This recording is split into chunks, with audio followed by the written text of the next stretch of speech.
Good afternoon, everyone. I'm Heather Brant, Associate Dean for Professional Development in the Graduate School, and I'd like to welcome you to our webinar today on how to use Pivot to find funding.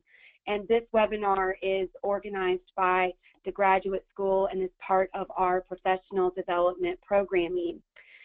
Before we get started and I turn things over to our presenter today, I want to make sure that you see the handouts that have been posted in the toolbar.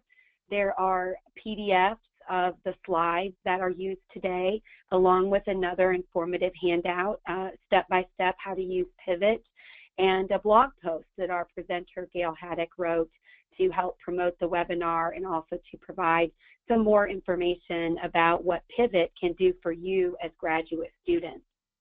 If you have any questions during the webinar, please type those in the questions box, which is also located in the toolbar.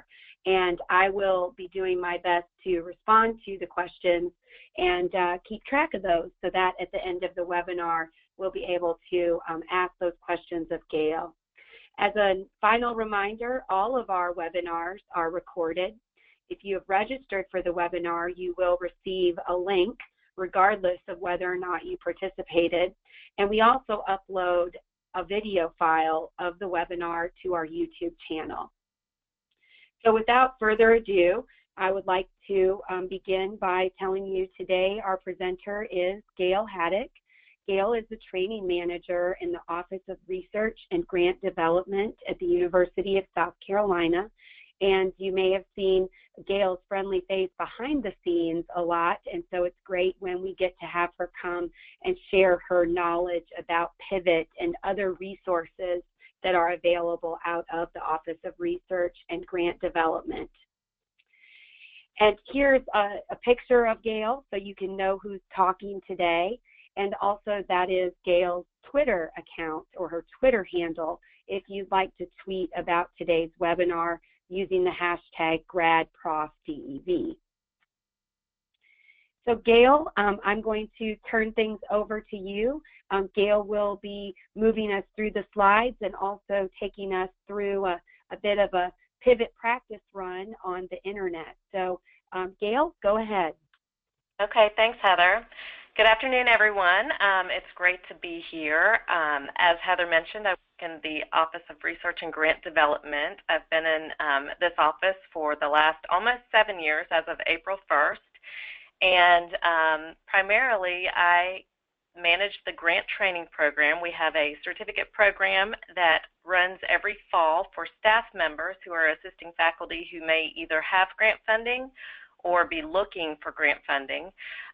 But we also offer faculty classes, which sometimes I have graduate students or postdocs ask if they can attend as well. And as long as we have space, those are always open to faculty classes as well, or to graduate students in the faculty classes. But another large role that I have in my position is to manage the Pivot database. And Pivot is a, I'm going to be telling you all about Pivot today, but it is a, we're going to go over what Pivot funding does, what it is.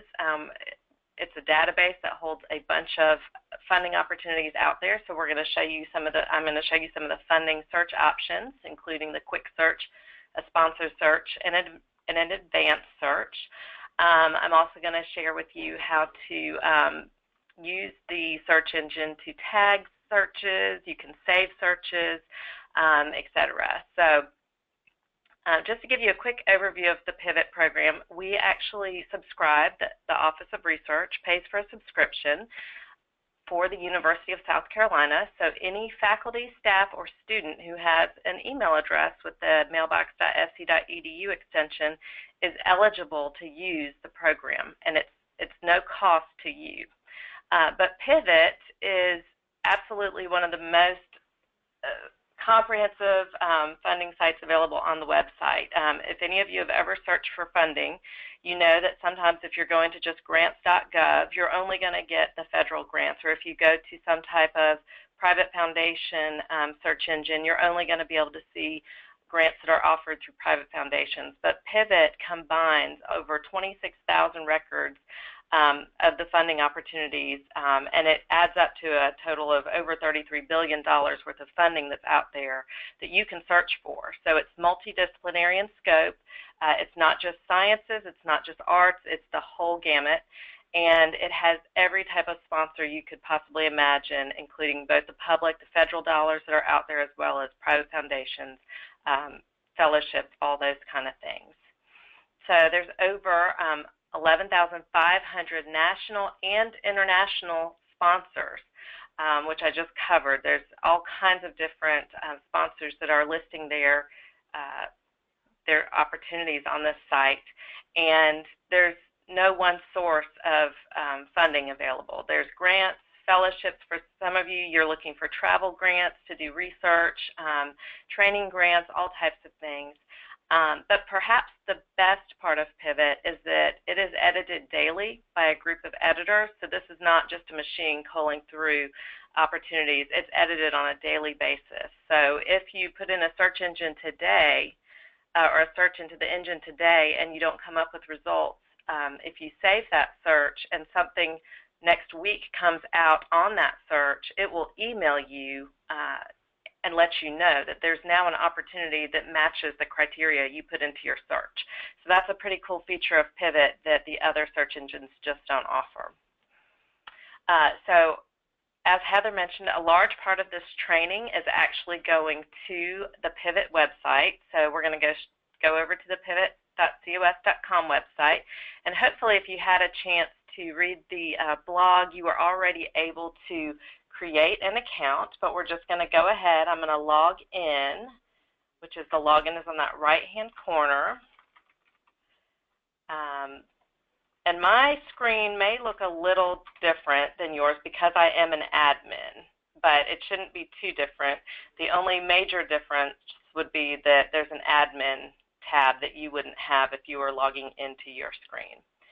So I'm going to take you first and foremost to the funding homepage. And I don't know if you're able to do so or not. What might be best is if you already have an account set up, you may want to just follow along for now with what I'm showing you on the screen, and then later on, if you have a chance to go back and need to, you can log in on your own and then watch the copy of this webinar that Heather's going to provide to do additional searches.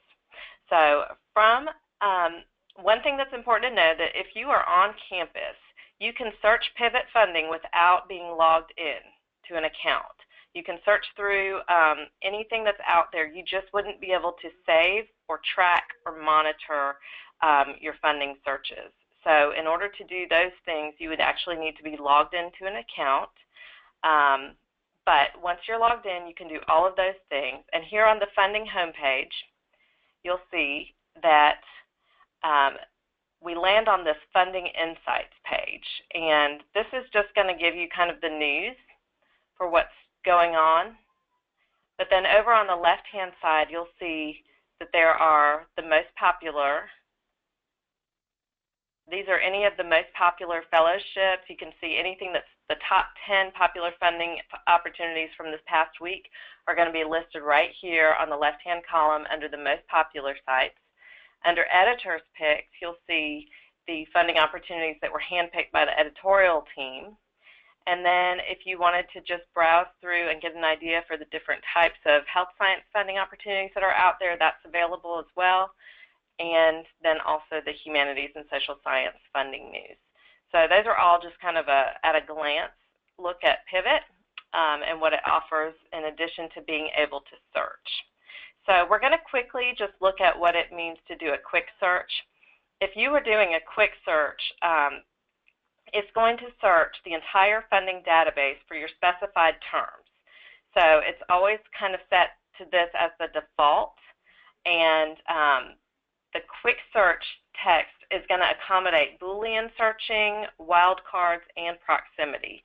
So when you enter two words without quotation marks, the quotation marks identify it as an exact phrase, whereas Pivot is going to join the two words with an or.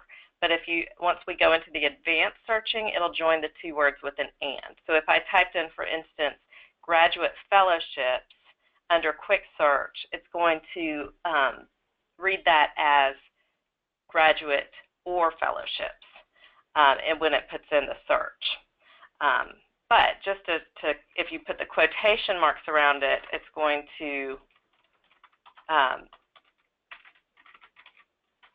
take it as an exact phrase and search directly through that. So just by doing a quick search by text, we'll see that by typing in graduate fellowships, it comes up with 43 results, which is not bad. So that's what kind of the quick search would do. One other thing I wanted to point out while we're on this page is that if at any point in time you're having difficulty searching or you're not coming up with any hits, you can always click on this help button up here at the top, and it's going to take you to a separate page.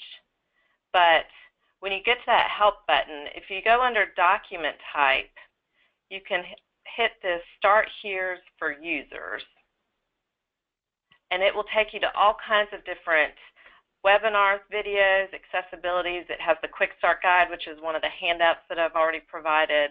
So it'll just take you to a lot of the resources that are available for people who are starting out and maybe having a difficult time learning how to use the search engine. So if you forget everything that I've taught you today, feel free to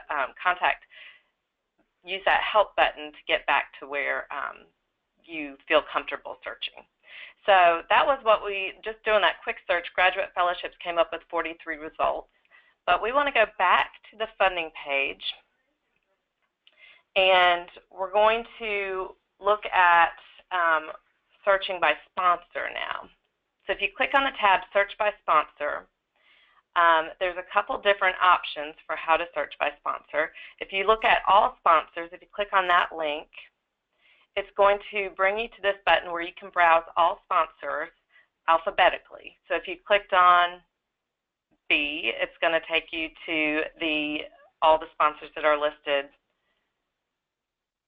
that start with the letter B, etc. If you want to just look at U.S. federal sponsors, you can do that as well. It's going to categorize it by the letter that you're on, though. So if you were looking for, like, the NIH, here we go. I'm sorry, the NIH. Here's the National Science Foundation. And for some reason, I'm not seeing the NIH on this, but that's one way to look up the different sponsors, is under the searching all sponsors. It'll bring you to that button where you can just search through, do it by name. If you want to just search by name, let's type in NIH and then see what happens. Here it is. It's under NIH Academy. So I'm not sure why that didn't come up under N.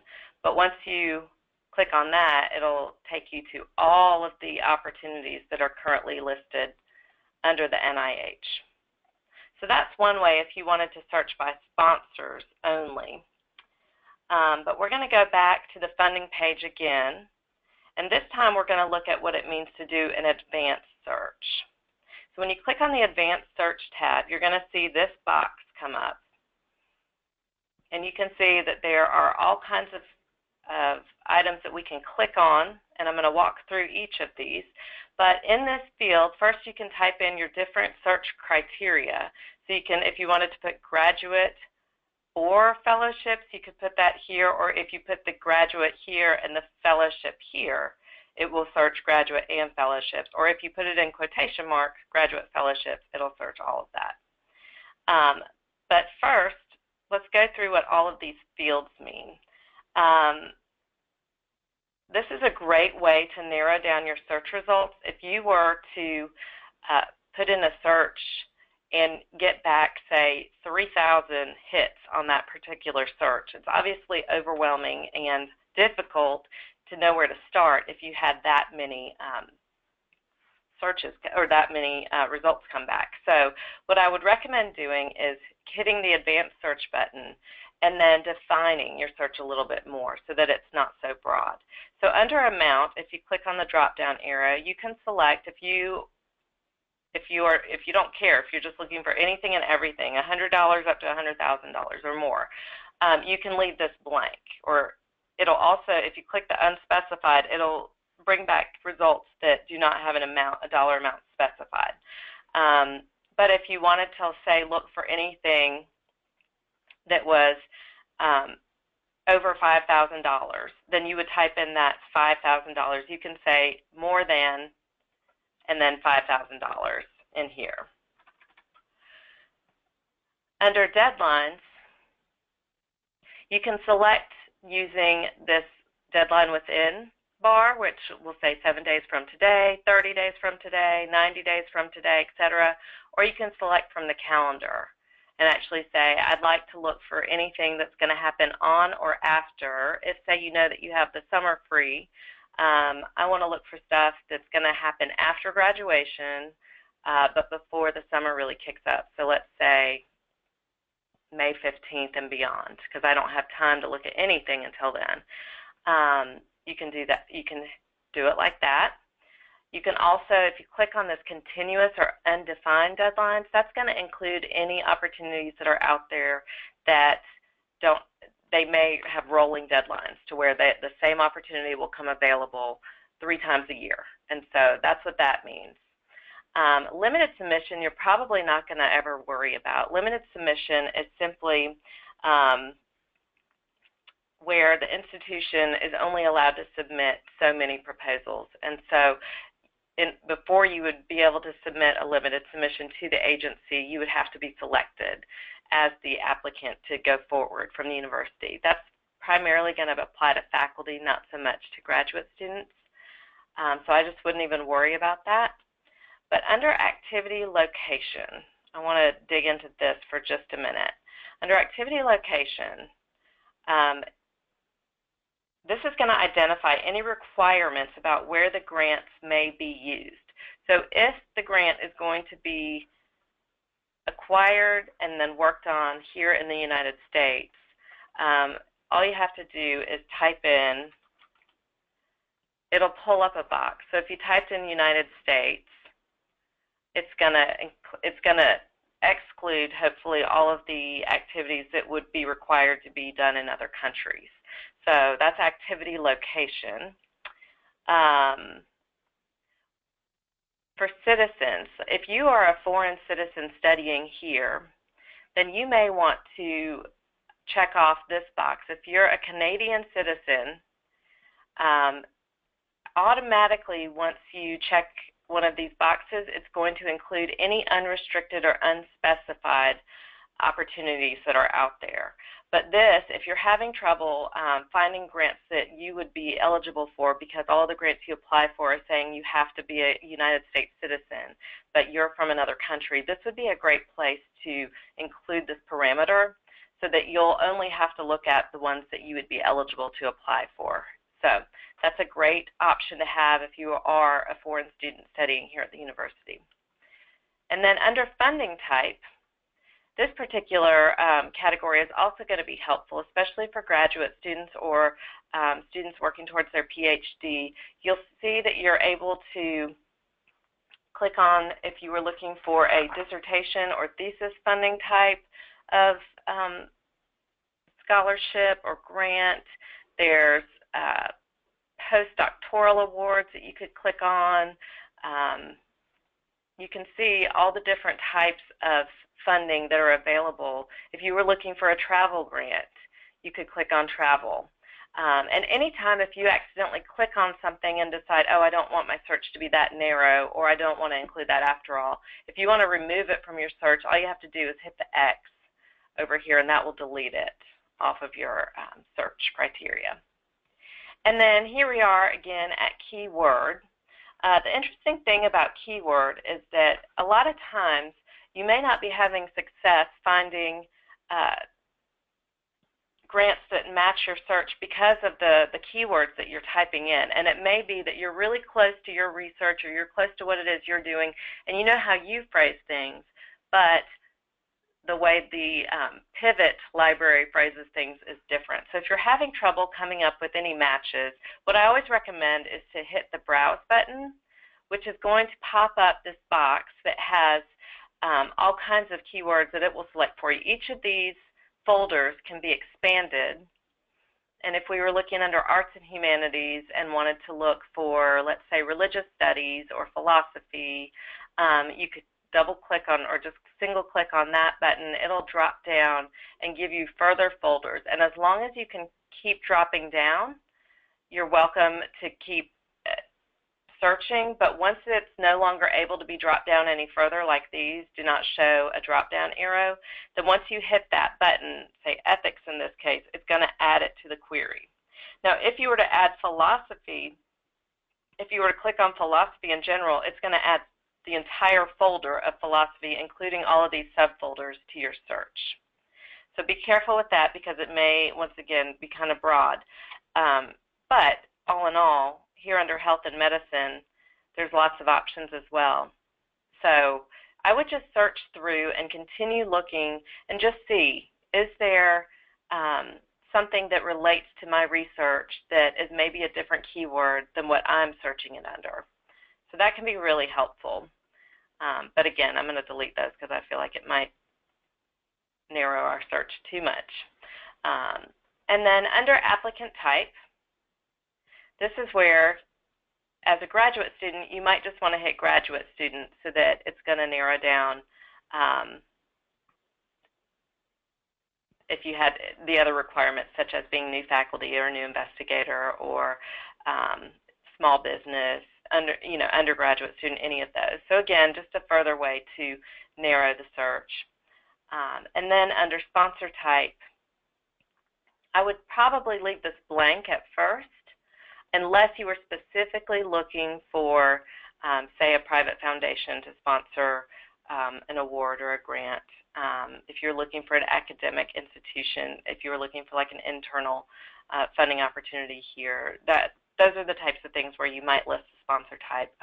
But I would save that for really if you were getting so many opportunities that you could not narrow it down. So under this exclude function, just to give you a quick heads up on the exclude, basically you have the option of excluding several search fields from any search in the advanced search category, but you don't have to.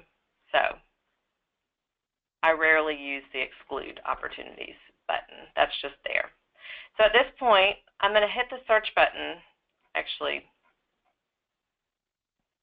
let me type in our search criteria. Now it's going to include all of these parameters that we put around it. So sometimes we'll find that it may not come back with much of anything, but in this case we came back with 7 different results. So these are the 7 results. Once we get into the results, they're going to be sorted by default. They are going to be sorted by relevance. So to resort the page, you can click on the sort drop down at the top of the results, so you can sort it by title, sponsor name, deadline, amount, lowest to highest. It gives you some options. But with 7 results, I don't feel like we really need to do that. The faceted search options are really helpful. Over here on the left-hand side of the page, you'll see that it kind of breaks further down what the search results came back as. So we see that we have 7 dissertation or thesis results, 6 of which are research, 5 are training or scholarships, 2 of them are going to be for equipment or materials, and 1 is for visiting personnel. The top applicant types, you can see 7 graduate students, 2 for new faculty, 1 for PhD or MD. The top keywords that it's showing are social sciences, conflict theory, so it's going to kind of just pull a quick snippet. But let's just look at this top one. As we dig in a little bit further and drill down, the graduate dissertation fellowships, once you click on that link, it's going to show you the full details of that opportunity. So it'll show you the website that you can go to for further details. It's going to show you who the sponsor is. It's going to tell you what the amount is. The upper amount is going to be $15,000. So it looks like you would apply for anywhere between $10,000 and $15,000 would be awarded. It's going to show the applicant type. The citizenship or residency is unspecified, so that means it doesn't matter if you're Canadian or American or anything else. the activity location is going to take place in the United States, and it's going to show you a brief snippet of what the abstract is. And I'm clicking on this More button to you can learn a little bit more about the opportunity just by selecting on that. So at the bottom, it shows you the upcoming deadlines. So you can see that on January 15th of 2018, that's when that's the anticipated upcoming deadline. So this one is one that may have already passed for this year, but they do it every year, so that's why they're showing it as coming up in January of 2018. And that's just kind of your a snapshot. If you wanted to share this opportunity real quickly, I can tell you over here on the right-hand side of the page, these are great functions as well in Pivot. If you wanted to track this opportunity, you could just simply hit Track, and it's going to add it to your tracking page, which when you come over here to the home page, you'll see under Tracked that we're looking at. Those are a couple ones that I had already been tracking, but here under Graduate Dissertation Fellowships, we see this one that we just tracked. So that's under tracking, but if you wanted to mark it active because it was coming up due soon, you would just simply hit active. And it can either be under tracking or under active. It cannot be both. And for some reason, it's not wanting me to hit tracking at the moment. But here's, maybe because I've already selected tracking, it's only allowing me to select that. But if you hit active, then when you came to your home page, it would actually fall under your active opportunities. So it would fall into this category. Now under our options here, I believe you can move it to, you can untrack it or you can move it to active. So let's do that from here. And now when we go under active, we'll be able to see it right down here at the bottom. Now one of the nice things, like I mentioned earlier, one of the great things about Pivot is that once you find a search that you really like, that seem to bring back a lot of hits, you can add it to your, you can save the search. So if we go back to our original search, when we came back with those couple of results, I'm just hitting the back button. It's just taking me a few minutes. Okay, so here we're at the Graduate Dissertation Fellowship. That was part of our search, but we had, I didn't want to lose the search. Okay, so we have these 7 results. Now, if this is something that we wanted to refine further, we could always hit the Refine button, and it would take us back to that advanced searching page where we could add additional restrictions. And I think we would want to do that if we had gotten, say, 100 and some odd hits. But because we only got 7, we're not going to want to do that. But what we do want to do, if this was a good search for us, is we'll hit the search button again. It's going to pull up the same 7 results. But we would want to save this search. So by hitting the Save Search, you can name this search. I'm going to just name it Graduate Fellowships. And if this box is checked down here, it says, would you like to receive a weekly email containing new or updated opportunities from this query? And as long as that box is checked and you hit Save, you will get every Sunday night, this will be added to your search, your saved searches. And what those look like, I'm going to just scoot back over here to the home page. All of my saved searches are filed under this area. And as long as the email alert option is checked, you'll see that little envelope if the email alert is on. Then once a week, I'm going to get an email that includes all of these headers. It's only one email, though, and it'll include one header for manufacturing, maternal obesity, medical search. All of those things will fall in the same email. And if there are new results for the week of March 19th, you'll see that breast cancer did not have any new results, so that wouldn't be in the email this week. But there are 2 that have come out for cancer prevention, so those would. And so the beauty of Pivot is that you're only getting 1 email. It's not going to be a ton of spam, and it's going to consolidate all of those searches with any new information that has come out since you put in that search on a weekly basis. So that's a great feature about Pivot that you just don't get in any of the other broader search engines. So let's see. That is running the search, and I've showed you how to set it to active, how to set it to tracked, and then also how to save your search. Under graduate fellowships, if we clicked on graduate fellowships right now, it's going to bring up 0 because there haven't been any new results since we put the search in. But if we hit the radio button for all, it's going to show us the results that we just got. So if that ever happens to you and you're like, what happened to my search? Simply click on the all button and you'll find all of the results that came back. So let's see. That is the gist of running a search.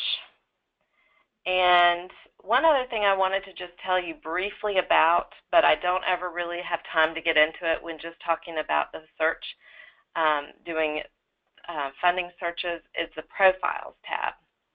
The Profiles tab is something special to Pivot as well, where they have cataloged all of the profiles for the University of South Carolina. So most of your faculty, if you're looking for someone to collaborate with, or if you're looking for an expert in a field that you're doing research on, you could simply click on any one of these schools, and it's going to further break down the departments. And then under the departments, you can view the profiles for people in that department. And if they are on there, look, there's Heather Brant. You can click on Heather's name, and it would bring up her CV, her personal website, her publication page, all of her affiliations and past affiliations. And I believe you can, here's her email address over here, so you could quickly email her. If this is something that you wanted to talk to her about, or if you needed her help on, then that would be a great way to use the profiles. So again, the Profiles tab is really a great way if you're looking for some help or some expertise, or as faculty members one day, if you're looking for someone to collaborate with. This is a great tool that Pivot offers to be able to find people, not just at your university, but you can also search the whole Pivot database. This is specific to the University of South Carolina. You can see all the different colleges and departments listed here. But if you wanted to do an advanced search, you could also search outside of the institution and type in your keywords. And then, or if you knew someone's name but you weren't sure where they were at or how to get in touch with them, you could put in their name and search for them that way. So this is a great tool to use as well. But again, it's pretty advanced, so I don't often get too far into it when I'm doing the funding searches. So we're going to go back to our, I think that's just about everything I wanted to cover. So we're going to go back to our slides here, and just to wrap things up, to give you a little bit of resource and help. Like I said, on the help button, there are all kinds of resources available on the Pivot, within your Pivot account once you get started and have created your account. They also host webinars and have recorded sessions that you can get to from that help button, which has always been a lot of help. I love that they have their own designated YouTube channel. And then they also have, like I said, the videos are available at their own YouTube channel at this link. But if for some odd reason you are having difficulty with Pivot and needed additional help and I wasn't around to help, you can always contact them. These are their hours that they're available. They have an email address that you can email, or you can contact them by phone. So at this point, I would love to take any questions that you may have. Great. Thank you so much, Gail. I really appreciate that approach of kind of walking us through step by step to show us a lot of the bells and whistles of Pivot. So I do not currently see any questions in the question box. Let me open it up a little bit bigger here. If you do have questions, you do need to type them into the question box. So as I give everyone a couple of seconds to think about any questions you may have, I'm going to go back and clarify a couple of things with you, Gail. Okay. Earlier, when you were talking about who can access Pivot, you mentioned the mailbox.sc.edu email address, but it's also the email.sc.edu, which students have, correct? So this is a resource available to students as well. It is. I'm sorry about that. It sure is. Just wanted to clarify that. Yes, I think it's the sc.edu part that is what matters. Perfect. So if you had a Gmail account, you wouldn't be able to access Pivot for free. But got it. It has to come through the university with somebody with an sc.edu website or email address, excuse me. But as long as you're on campus, if for some odd reason, say you were a student at, I don't know, as long as you were on campus and using a computer that had its IP, the IP address available, then you can also search the Pivot database. You just would not be able to save, you just wouldn't be able to log in and save without an account. So if you wanted to get the weekly email or if you wanted to share a search, those types of things you wouldn't be able to do without having an account set up. All right, and I just want to confirm then, because one of our questions is, can anyone get an account? Are there any restrictions? And so if I understand you correctly, Gail, anyone at UofSC who has a UofSC email address is eligible to sign up for an account.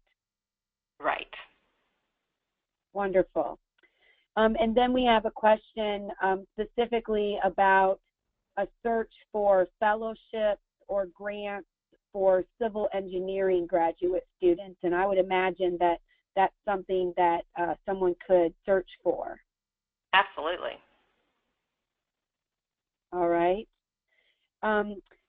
Here's the next one. It seems clear how to search as an individual graduate student to find funding opportunities. What about funding for a department or an organization? And the example given is like a student group that's maybe interested in doing something. Does Pivot allow for those types of searches too? So Pivot, you can search. There's a gazillion different ways to search in Pivot. And so if it was a department or a student group, what I would, and I just did a search that was pretty broad for like graduate fellowships. But if you have a keyword, so for instance, say it's a student group who is doing research on nutrition, then they can search all different, use any kind of keywords like that would relate to nutrition to do a search that would bring back if they're looking, and if they can go through all the same things that I did in using the different ways to narrow down the scope, or if they wanted to just start typing away. You know, what I always suggest is to put in your keywords and just hit the search button and see what comes back. And if it comes back with 3,000 hits on nutrition or 27, who knows how many hits it would come back with. If it was way too broad, then that's when I would recommend to start narrowing down your search criteria by adding in those different parameters on your search in the advanced search button. So always start your search by doing a quick search and just seeing, is this keyword bringing back any hits, or is this keyword not even recognized by the system? And if it's not recognized by the system, that's when you might go to the browse and start browsing through those folders and finding your specific area that you're in, and then seeing what they actually have out there for keywords. so that when you get a search, you can then, the goal is to get results. And then once you have the results, narrow the results so that you're not having to read through 1,000 opportunities to get to the one that really applies. Is that helpful? Great, thank you. And to the person on the line with us who asked that question, if that didn't fully answer, please do type in again, and I'll work for some clarification here on that. One of the things I'm going to go back to while students are typing in additional questions, one of the key features of Pivot that I really like is the profile search. And thank you, Gail, for using me as an example in the profile search. But I do like the profile search, and I think the profile search is particularly helpful for students who are looking to identify collaborators at UofSC. I think far too often many students start down a path of investigating a specific research topic or using a specific methodology or working with different groups, and perhaps not realizing that there are others on campus who are doing similar work. And so I think the profile search really helps students to identify who those folks may be. Now, that doesn't mean those folks would be on a thesis committee or a dissertation committee, but even just to go sit down and have a quick informational interview or quick conversation with that person to talk about what you're interested in doing and how the interests might overlap, I think can be really beneficial. And the faculty expertise database, which is connected to USERA at the university, is another resource for that. But I really like it in Pivot because it's your mindset when you go to Pivot is that you're searching. And so to have that right there, I think is really helpful. Do you have any other examples of how students have used the profile search or other thoughts about that? Well, the nice thing about the profile search is that with our annual subscription to Pivot, the editorial team at Pivot is actually going through the web pages at the University of South Carolina and updating those profiles. So in the past, when it was left up to the faculty to log into Pivot and update their own profiles, I think that a lot of times that just didn't happen. So you might find that it was kind of dated, or the faculty member maybe wasn't even there anymore. But with our Pivot subscription, part of the price that we pay out of the Office of Research is to have those profiles annually updated. So that's another thing to keep in mind, is that these are going to be a little bit more real-time than, say, some other things that are out there. But I absolutely think that it would be a great resource for students to access in looking for collaborators. Absolutely. Good, thank you. Any other final questions for Gail about Pivot or about searching, or any other questions you have, I suppose, about finding funding that we can ask her? We'll give everyone some time to type here. And while you're doing that, to those of you who are still with us, I'm going to flip to this last slide here and just mention that we have a number of events coming up in the month of April. April 3rd through 7th is Graduate Student Appreciation Week, and we have events, professional development events every single day. On Monday, there's a reception with Dean Cheryl Addy. On Tuesday and Wednesday is Start Smart. That is our financial literacy and salary negotiation program. Thursday is Making Memorable Impressions. And Friday is a workshop with Isaiah Henkel. And you can find more on this, how to register for these events and on our activities this week through our grad school website. All right, we have another question here for you. Who are the key people to contact with help for searching for funding, and what is their contact information? Okay, you can contact me for sure. I'm always happy to meet with students or faculty. I've met with faculty in my office before and helped them do a search. You can also, if we go backwards a little bit on that slide, like I said, yep, if I was unavailable. Keep going, Gail, sorry. If I was unavailable, you can always, It's okay. I'll get it here while you're answering. Okay. No problem. So there's my contact information. There we go. Is right there. So jot down my phone number or my email address. If you ever wanted to set up an appointment to come meet with me, I'm over in 1600 Hampton Street. And like I said, would be happy to sit down and just walk through a search with you to help you get comfortable with it. Or if I was unavailable and you wanted to, if you were trying to do it on your own, like I said, a great resource is to use that help button. You can look up the YouTube videos. They have self-tutorials that are awesome that'll show you exactly what to do. And then they also have a team in place. Their customer service is really good. So if you couldn't get in touch with me, or if you were, up at, I don't know how late their hours are, but if you were working on the weekend or something like that and needed some help, I would see if you could contact their editorial team or use those videos, because the videos are always there and a quick and easy resource to show you exactly how to do a search. And the goal is to, once you come up with your keywords, that's the hardest part, is learning what is it that opportunities are posted as that match my keyword criteria. And once you can get that part, then it's just a matter of waiting for the opportunities to be posted, or if they're already out there, then applying for the opportunities. So please don't hesitate to ever contact me if you need help doing any of that. Wonderful. And Gail, I apologize that when I was quickly typing a response as you were giving your answer, I certainly spelled your name wrong if you saw that pop up. I'm sorry about that. I do want to emphasize your points about keywords.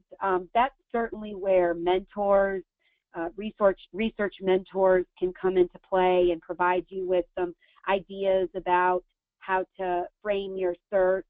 And sometimes it's a bit of trial and error to see what works. And I like how you presented us with keep things a little open and you can go back and refine. Or if you are too narrow, you can scale back up. So another resource, of course, are if we find an article in the literature that we think is really something that's of interest to us, look at the keywords and use those as a starting space. So, Gail, would you like to make any final remarks as we wrap things up today?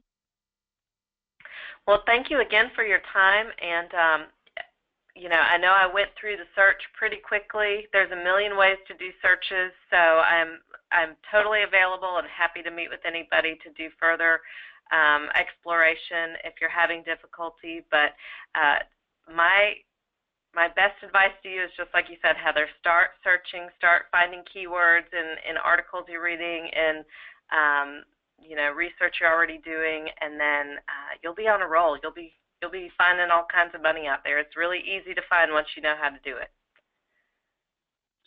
Great. Well, thank you so much, Gail, for your contributions to our graduate professional development programming at the university. And we appreciate you sharing this information on how graduate students can use Pivot to find funding to help support them in their research, their work, their scholarship, their artistic endeavors, whatever it is our graduate students are doing during their degree program. So thank you very much. And as a final reminder, please do check out our Grad Prof DEV events during Graduate Student Appreciation Week, April 3rd through 7th.